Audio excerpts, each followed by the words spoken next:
నన్ను అరెస్ట్ చేస్తే కూటమి ప్రభుత్వం సంతృప్తి చెందుతుంది అని అనుకుంటే అరెస్ట్ చేయండి.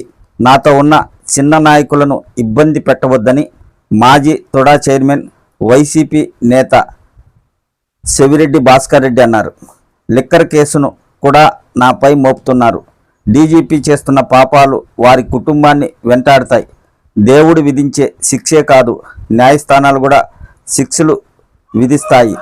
మీరు చేసే ప్రతి తప్పు కూటమి ప్రభుత్వాన్ని వెంటాడుతుందని చెవిరెడ్డి భాస్కర్ రెడ్డి అన్నారు. 200 సంవత్సరాలు నేను బతుకుతాను, 200 సంవత్సరాలు నాకుంది లైఫ్.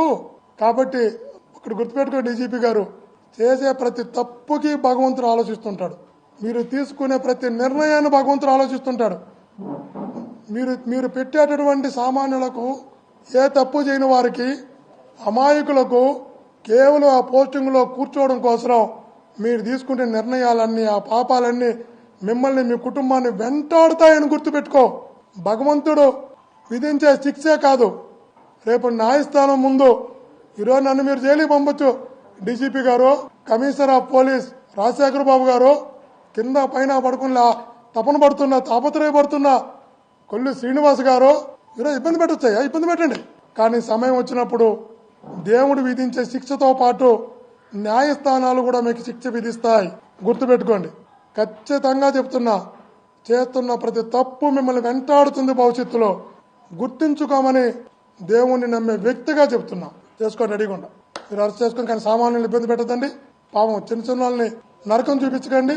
ఇప్పుడు చాలా మందిని తీసుకెళ్ళడానికి ఒక పెద్ద టీములు ఎందుకయ్యా బాబు నువ్వు రమ్మంటే తెల్లారితే నీ సిట్ ఆఫీస్కి వచ్చి కూర్చుంటా. దయచేసి చిన్న చిన్న ప్రాణాలను చంపేయకండి. మీకు ఎవరినైతే మీరు అరెస్ట్ చేస్తే మీ కళ్ళు చల్లబడతాయో, ఎవరినైతే జైలుకి పంపితే నీ కడుపు నిండుతుందో, ఎవరినైతే శిక్షిస్తే తాత్కాలికంగా నీ మనసు ప్రశాంతంగా ఉంటుందో వాళ్ళ వైపే రండి. మీరు వాళ్ళ గురించి ఆలోచించండి. అందుకే మేము సిద్ధంగానే ఉన్నాం. ఏదన్నా అన్ని పైన దేవుడు చూస్తుంటాడు, ఇరికించండి. చెప్పాం కదా, మీరు కొట్టే దెబ్బ ఈరోజు మీ ద్వారా చెప్తున్న తాత్కాలికమ్మ. మీరు చేస్తున్న తప్పులకు దేవుడు కొట్టే దెబ్బ మీకు దీర్ఘకాలం ఉంటుందనే విషయాన్ని గుర్తుంచుకోమని హెచ్చరిస్తున్నా.